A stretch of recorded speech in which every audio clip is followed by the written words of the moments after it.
घरर मुख्य द्वार रे कलश रखिबा ठीक ना भूल। कलश और कुंभ मध्य कौन रही पार्थक्य? अनेक लोक निज घरर मुख्य द्वार रे कलश बसाई थांती। तेबे मुख्य द्वार रे कलश बसाइबा नहीं कौन रही? कलश बसाइबा ठीक ना भूल? जदि बसाइबे तेबे केमिति बसाइबे? आसंतु जानिबा मुख्य द्वार रे कलश बसाइबा संबंधित किछि वास्तु नियम। प्रथम कथा है घरर मुख्य द्वार रे जो कलश बसाई थाउ ताहाकू कलश रहिबा उचित नुहे। प्रथम कथा है घरर मुख्य द्वार रे जो कलश बसाई थाउ ताहाकू कलश कहवा उचित नुहे। मुख्य द्वार रे जो कलश रखि थाउ सेथिरे आमे पानी भर्ती करी रखि थाउ। तेणु एहाको कलश बदल रे आपण कुंभा बोली कहि परिबे।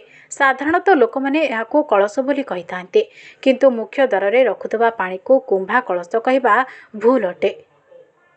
किंतु मुख्य द्वार रे रखुतबा पानी कुंभा को कलश कहवा भूल अटे। काहेकिना ठाकुर पूजा समय जो कलश बसाई देवता को आह्वान करा जाए ताकू कलश कुआ जाए। तेबे शास्त्र अनुसार घरर मुख्य द्वार रे पानी भर्ती कुंभा रखिबा अत्यंत शुभ होइथाए। खास करी बाहर को जिबा बेले एही पानी कुंभा उपरे नजर पड़िबा सबुठु अधिक शुभ फलदायी होइथाए।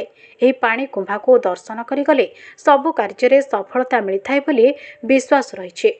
मुख्य द्वार रे रखा जाउथबा एही पानी कुंभ मुख्य द्वार रे रखा जाउथबा एही पानी पूर्ण कुंभ शुभतार प्रतीक बोली मना जाए। तेणु जेबे भी कौनसी शुभ कार्य रे बाहर को जाउछंती निश्चय घर बाहर थिबा एही पानी कुंभा को दर्शन करि जांतु।